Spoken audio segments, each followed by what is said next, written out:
Yes, many thanks for your introduction and for the invitation. Also, Ivo, who has done a great job to organize this meeting. And asymptomatic carotid artery stenosis is under discussion now for more than 20 years because we have different therapeutic options, and I will talk about that. Yes. First, it is a definition. Yes, because symptomatic and asymptomatic is a clinical orientation, but what's really happening in the carotid artery, it might be different. At the moment, we see only on the large screen it. Now it's coming. Okay. And so, as you see with these images, yes, there might be regularly clinical asymptomatic infarctions. That depends on the area in the brain and the size, yes? So what is asymptomatic then? It is not when you look at the imaging, it's only when you look at the clinical situation. And how high is the risk? Annual stroke rate of asymptomatic carotid artery stenosis with more than 70% narrowing is in the range of 3 to 5% per year. And with best medical treatment, it's less than 1%. So when it's less than 1%, yes, why should we use carotid surgery or stenting? Does it make any sense to treat these patients invasively? And what influences the stroke rate? It's the degree of stenosis naturally. It's also the age of the patient, gender, plaque morphology, what is with the contralateral ICA. Have we multiple vessel disease with several of the neck arteries narrowed? What is with heart disease additionally? Yes, and when you look at that, that's an elderly, yes, graph by the carotid surgery. Yes, you see that the absolute risk reduction is very clear. Yes, when you have a high degree stenosis, the patient has a very good benefit. The stroke risk increases with the degree of stenosis, but that is only one predictor, and that's not the strongest one. There are others. The degree of stenosis should be at least 70% when we treat them invasively.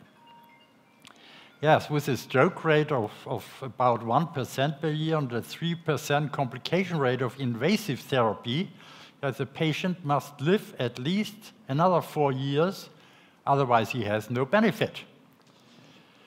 We know from the trials, especially SPACE, that the stroke rate is lower of the intervention when the patient is younger. That's easily to be explained because then you have a more or less normal aortic arch and the risk that you dislodge material on the way to the lesion is much smaller.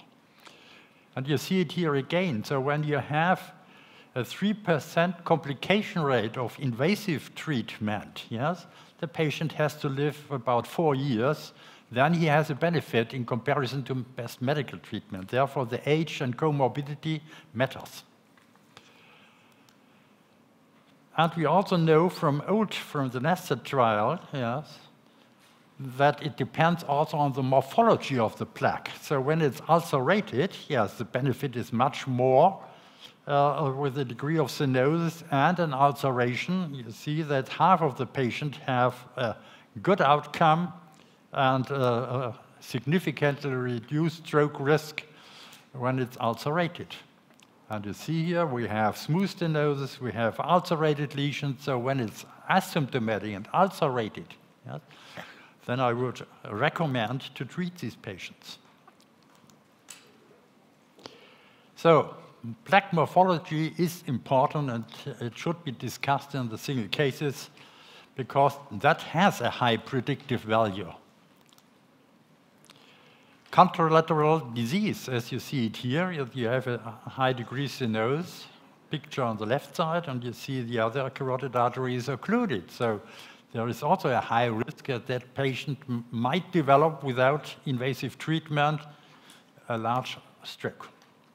And we also know that from the nested trial, yes, the 2 years result, that an occlusion of the contralateral side, yes, it is a high risk for a larger stroke. So in these cases, because surgery also has a higher risk when the other side is occluded and you clamp the side during operation, then it's much better to do a carotid artery stenting. In these cases, we have a much lower risk because, you know, the risk in the nest set was nearly 15% when the contralateral carotid arteries was occluded. In space, it was 13%. So it didn't change over a decade of many years. So you see here a case, bilateral disease, one side more or less smoothly delineated, it's the right ICA, and an ulcerated on the other side, and so we treated that on both sides.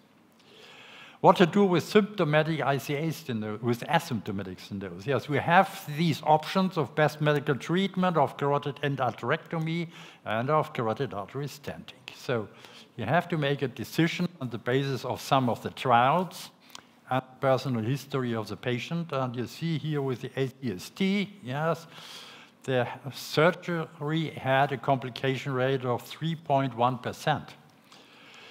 And they had a good result in the follow-up. And when you look at ACT, yes, you see with seroprotection, CAS was much better than CEA. Yes. And space was stopped before we had enrolled enough patients because enrollment was poor, and therefore we could not come to a final result.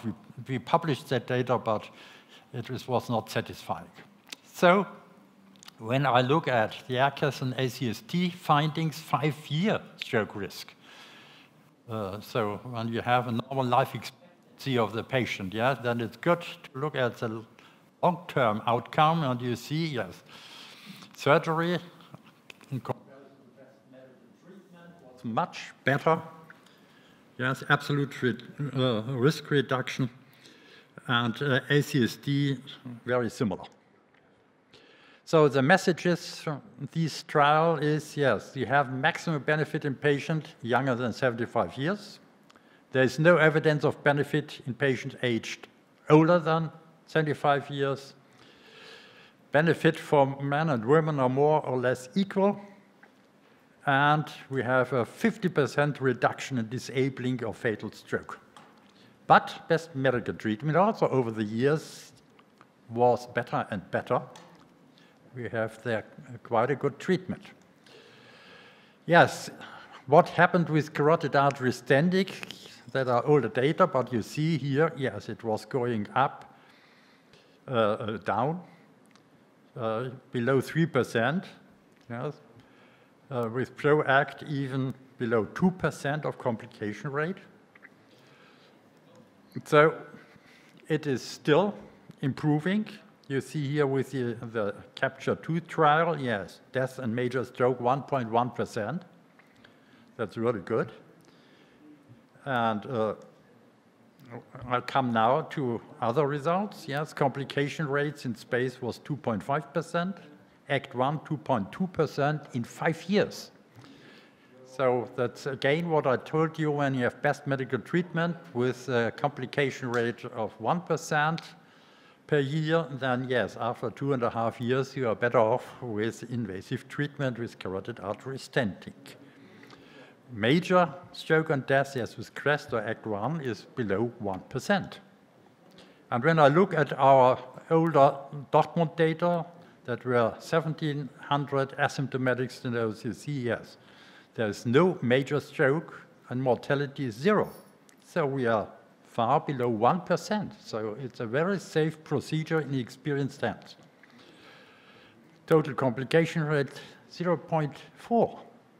And in Hamburg, the last years, in the program you read 200, but in the meanwhile we have treated more patients, so it's 234. You see the age is between 48 and 91, mean age nearly 71. Comorbidity, these patients all have additional vascular affections.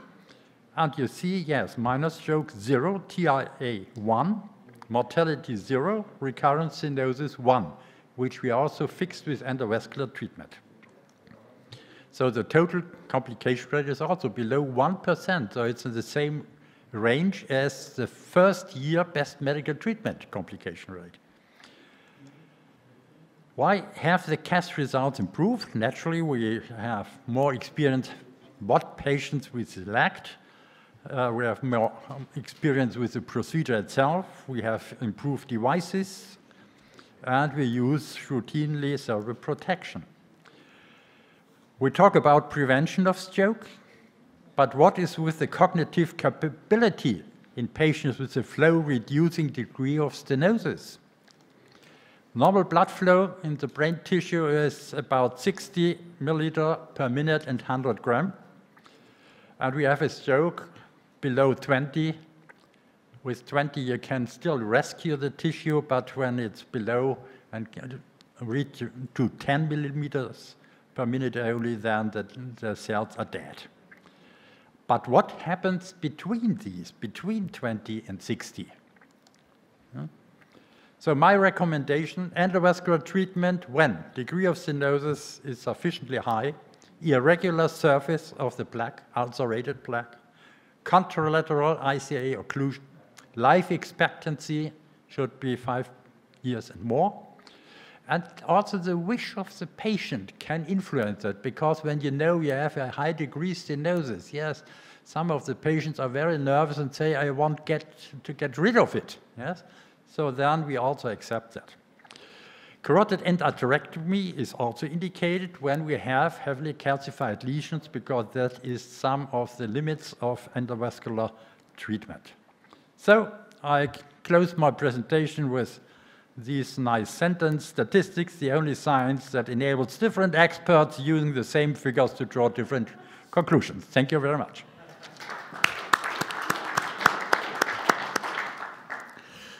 Thank you very much for this outstanding data. And I have one question, because some of the markers for prediction of stroke risk are very old one, like eccentricity and irregularity. And now they are mixed with some new one coming from the MR field and coming from the intravascular intracranial ultrasound. So in your opinion, what should prevail, newer or older or both, when you make a decision? To make a decision, so plaque analysis are already mentioned, yes.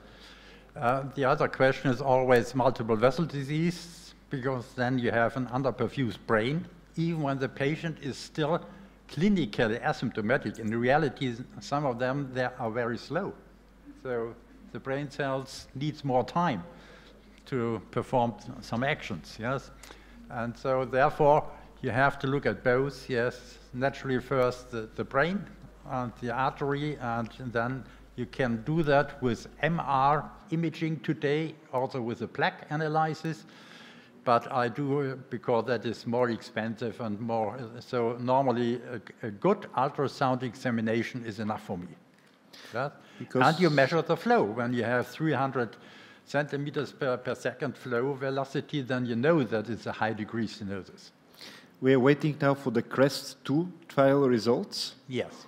And it will confuse the area even more, because you are showing us an excellent results which can be comparable with any randomized data, and you cannot beat a complication rate of 0.4%.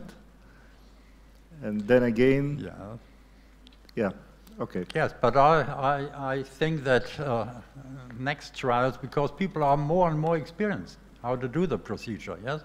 And therefore the numbers will improve also with time. That at least I expect. Yeah. Okay. Thank you. So we have here now also some. We have a question here for Dr. Nikolov. Just a remark. We have the data from last month in Lancet from ACST2, which compares carotid disobliteration with CAS, and the results are even. So both methods are very good. Yeah. For asymptomatic. Yes, and we can also say that with these concurrence, yes, with endovascular treatment, also surgery became better and better over the years, yes. So the 5 and 6% complication rates are more or less gone, yes, also in surgery. Okay, thank you very much for this talk. And we have moved